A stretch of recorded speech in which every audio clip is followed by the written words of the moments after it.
श्री गुरु ग्रंथ साहिब जी महाराज विच सब तो पहला दरज जपजी साहिब पहले पातशाह श्री गुरु नानक देव जी दी पवित्र बाणी है।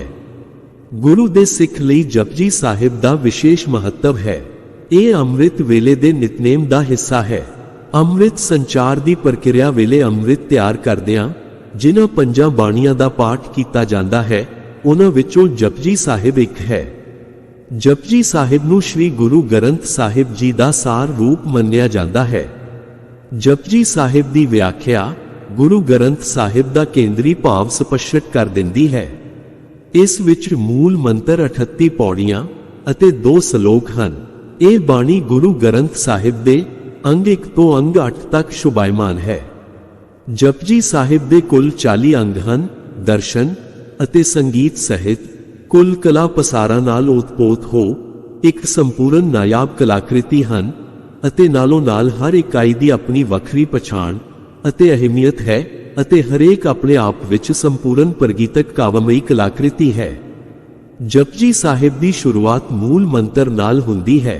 मूल मंत्र श्री गुरु नानक देव जी नूं रब्बी बख्शिश राही जो सब तो पहला प्राप्त होया वो है मूल मंत्र। मूल परमात्मा दा प्रगटावा है।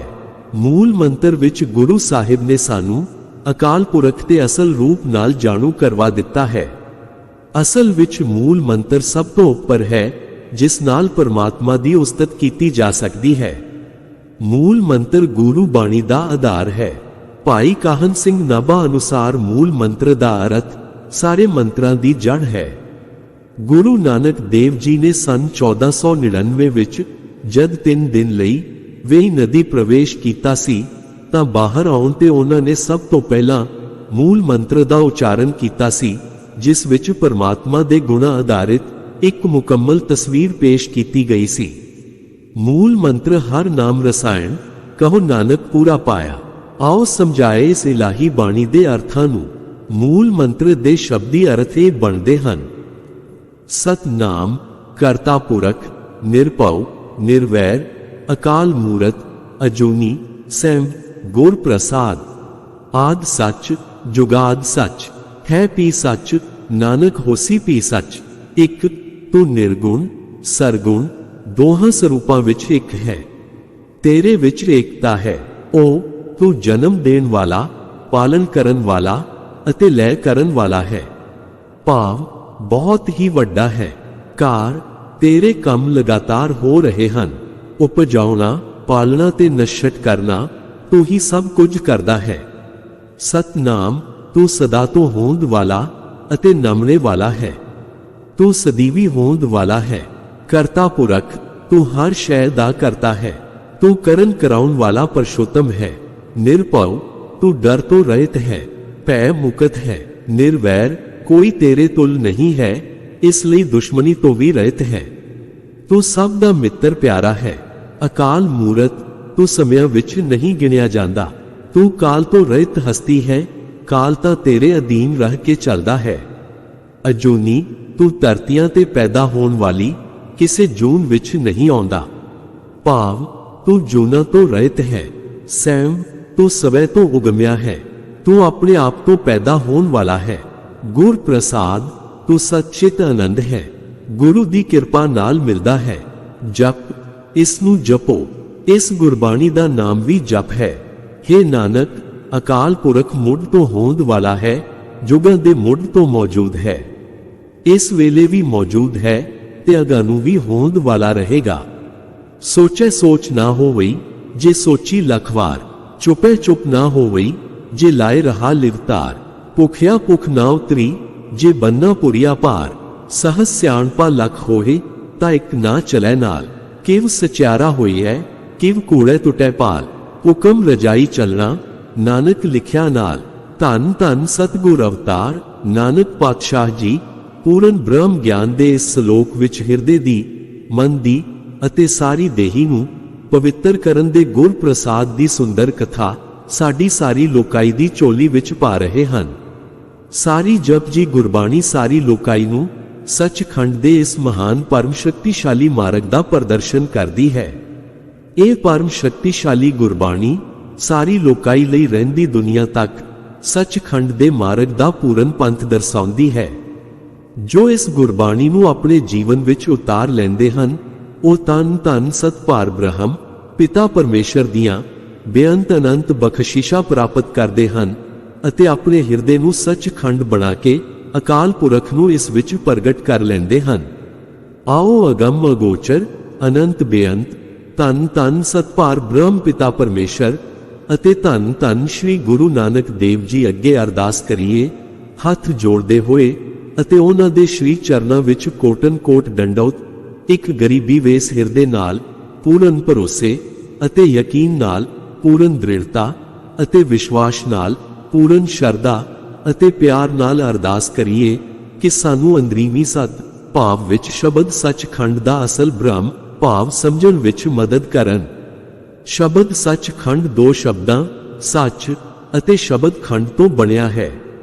ਸ਼ਬਦ ਸੱਚ ਦਾ ਭਾਵ ਹੈ ਅਨਾਦ ਸਤ ਨਿਰਗੁਣ ਸਰੂਪ, ਪਰਮ ਜੋਤ, ਪੂਰਨ ਪ੍ਰਕਾਸ਼, ਧੰਨ ਧੰਨ ਸਤਿ ਬ੍ਰਹਮ ਪਿਤਾ ਪਰਮੇਸ਼ਰ ਜੀ ਆਪ, ਅਤੇ ਸ਼ਬਦ ਖੰਡ ਦਾ ਭਾਵ ਹੈ ਉਹ ਸਥਾਨ ਜਿੱਥੇ ਇਹ ਨਿਰਗੁਣ ਸਰੂਪ ਹੀ ਪਰਮ ਜੋਤ, ਪੂਰਨ ਪ੍ਰਕਾਸ਼, ਧੰਨ ਧੰਨ ਬ੍ਰਹਮ ਪਰਮੇਸ਼ਰ ਸਾਰੇ ਸਥੂਲ ਰੂਹਾਨੀ ਭਾਵਾਂ ਵਿੱਚ ਪ੍ਰਗਟ ਹੁੰਦਾ ਹੈ। ਸੱਚਖੰਡ ਇੱਕ ਪੂਰਨ ਬ੍ਰਹਮ ਗਿਆਨੀ, ਇੱਕ ਪੂਰਨ ਸੰਤ ਸਤਿਗੁਰੂ ਦਾ ਹਿਰਦਾ, ਇੱਕ ਰੂਹਾਨੀ ਹਿਰਦਾ ਹੈ। ਇੱਕ ਪੂਰਨ ਸੰਤ ਸਤਿਗੁਰੂ, ਇੱਕ ਪੂਰਨ ਸਚਿਆਰਾ ਹਿਰਦਾ ਉਸਨੇ ਕਮਾਇਆ ਹੁੰਦਾ ਹੈ। ਪੂਰਨ ਸਚਿਆਰੀ ਰਹਿਤ ਦੀ ਘੋਲ ਕਮਾਈ ਕੀਤੀ ਹੁੰਦੀ ਹੈ। ਮਨ ਉੱਪਰ ਜਿੱਤ ਦੀ ਰਹਿਤ ਦੀ ਘੋਲ ਕਮਾਈ ਕੀਤੀ ਹੁੰਦੀ ਹੈ। ਪੰਜ ਦੂਤਾਂ ਤੇ ਜਿੱਤ ਦੀ ਰਹਿਤ ਦੀ ਘੋਲ ਕਮਾਈ ਕੀਤੀ ਹੁੰਦੀ ਹੈ। ਕੋਈ ਇੱਛਾ ਨਾ ਹੋਣ ਦੀ ਰਹਿਤ ਦੀ ਘੋਲ ਕਮਾਈ ਕੀਤੀ ਹੁੰਦੀ ਹੈ। ਪੂਰਨ ਹੁਕਮ ਦੀ ਰਹਿਤ ਦੀ ਘੋਲ ਕਮਾਈ ਕੀਤੀ ਹੁੰਦੀ ਹੈ। ਉਸ ਦੇ ਸਾਰੇ ਕਰਮ ਪੂਰਨ ਹੁਕਮ ਅਧੀਨ ਹੁੰਦੇ ਹਨ। ਇੱਕ ਦ੍ਰਿਸ਼ਟ ਬਣਨ ਦੀ ਰਹਿਤ ਦੀ ਘੋਲ ਕਮਾਈ ਕੀਤੀ ਹੁੰਦੀ ਹੈ। ਨਿਰਭਉ ਅਤੇ ਨਿਰਵੈਰ ਬਣਨ ਦੀ ਰਹਿਤ ਦੀ ਘੋਲ ਕਮਾਈ ਕੀਤੀ ਹੁੰਦੀ ਹੈ।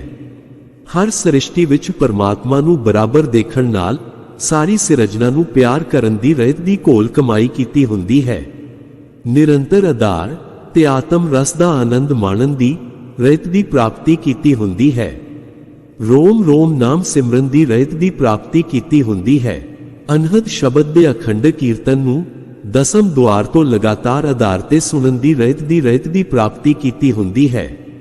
ਜੋ ਅਕਾਲ ਪੁਰਖ ਵਿੱਚ ਅਭੇਦ ਹੋ ਗਏ ਹਨ, ਉਹਨਾਂ ਦੇ ਅੰਦਰ ਪੂਰਨ ਜੋਤ ਪ੍ਰਕਾਸ਼ ਹੈ। ਪਰਮ ਪਦਵੀ ਨੂੰ ਪ੍ਰਾਪਤ ਕਰ ਚੁੱਕੇ ਹਨ। ਅੰਦਰੂਨੀ ਤੀਰਥ ਯਾਤਰਾ ਕਰ ਚੁੱਕੇ ਹਨ। ਸੱਚਖੰਡ ਵਿੱਚ ਰਹੇ ਹਨ। ਅਨਾਦ ਸਤ ਨੂੰ ਦੇਖਦੇ ਹਨ, ਬੋਲਦੇ ਹਨ, ਸੁਣਦੇ ਹਨ, ਸਤ ਦੀ ਸੇਵਾ ਕਰਦੇ ਹਨ ਅਤੇ ਸਤ ਵਰਤਾਉਂਦੇ ਹਨ। ਇੱਕ ਪੂਰਨ ਸੰਤ ਸਤਿਗੁਰੂ ਹਿਰਦੇ ਅੰਦਰ ਸਾਰੇ ਬ੍ਰਹਮ ਗੁਣਾਂ ਨੂੰ ਉਕਰੇ ਹੋਏ ਸਦਾ ਸੁਹਾਗਣ ਹੈ। ਐਸਾ ਹਿਰਦਾ ਸੱਚਖੰਡ ਹੈ ਜਿੱਥੇ ਪਰਮਾਤਮਾ ਰਹਿੰਦਾ ਹੈ ਅਤੇ ਇਸ ਸੰਸਾਰ ਨੂੰ ਐਸੇ ਹਿਰਦੇ ਵਿੱਚ ਬੈਠਾ ਪ੍ਰਗਟ ਹੋ ਕੇ ਬਖਸ਼ਿਸ਼ ਕਰ ਰਿਹਾ ਹੈ। ਐਸਾ ਵਿਅਕਤੀ ਕੇਵਲ ਅਨਾਦ ਸਤਨਾਮ ਨੂੰ ਦੇਖਦਾ, ਸੁਣਦਾ ਅਤੇ ਬੋਲਦਾ ਹੈ, ਸਤ ਵਰਤਾਉਂਦਾ ਹੈ, ਸਤ ਦੀ ਸੇਵਾ ਕਰਦਾ ਹੈ। ਐਸਾ ਸਥਾਨ ਜਿੱਥੇ ਅਨਾਦ ਸਤ ਰਹਿੰਦਾ ਹੈ, ਜਿੱਥੇ ਸਤ ਵਸਦਾ ਹੈ, ਜਿੱਥੇ ਬ੍ਰਹਮਤਾ ਵਸਦੀ ਹੈ, ਜਿੱਥੇ ਨਿਰਗੁਣ ਸਰੂਪ ਪਰਮ ਜੋਤ ਪੂਰਨ ਪ੍ਰਕਾਸ਼ ਧੰਨ ਧੰਨ ਸਤਿ ਬ੍ਰਹਮ ਪਰਮੇਸ਼ਰ ਜੀ ਸੱਚਖੰਡ ਵਿੱਚ ਵਸਦੇ ਹਨ। ਐਸਾ ਹਿਰਦਾ ਇੱਕ ਪੂਰਨ ਖਾਲਸਾ ਹਿਰਦਾ ਹੈ ਅਤੇ ਸਾਰੇ ਅਨਾਦ ਖਜ਼ਾਨਿਆਂ ਨਾਲ ਬਖਸ਼ਿਆ ਹੁੰਦਾ ਹੈ।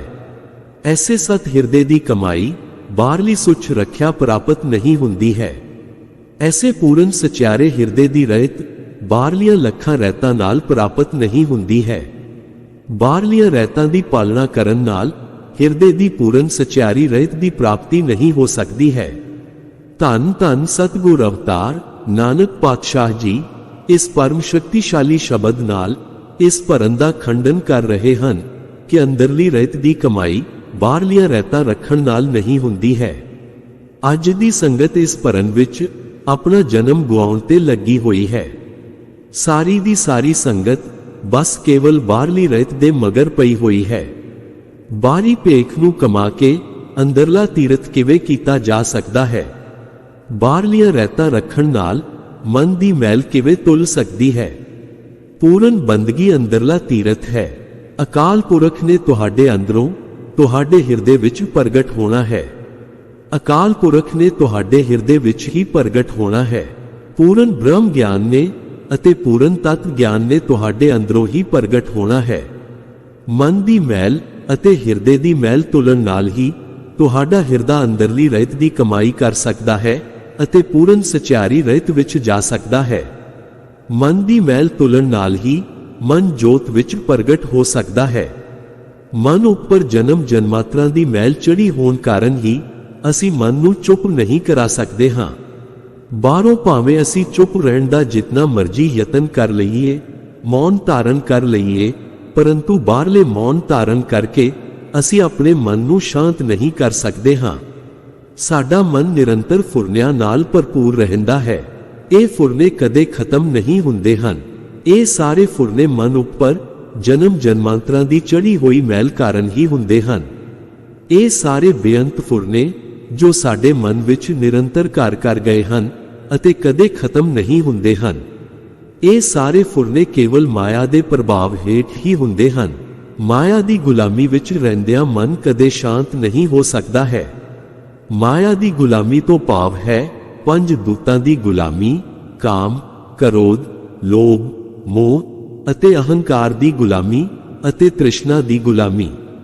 ਤ੍ਰਿਸ਼ਨਾ ਦੀ ਗੁਲਾਮੀ ਦੇ ਕਾਰਨ ਜੋ ਕਿ ਕਦੇ ਨਹੀਂ ਬੁਝਦੀ ਹੈ, ਸਾਡੇ ਮਨ ਦੀ ਭੁੱਖ ਕਦੇ ਨਹੀਂ ਬੁਝਦੀ ਹੈ।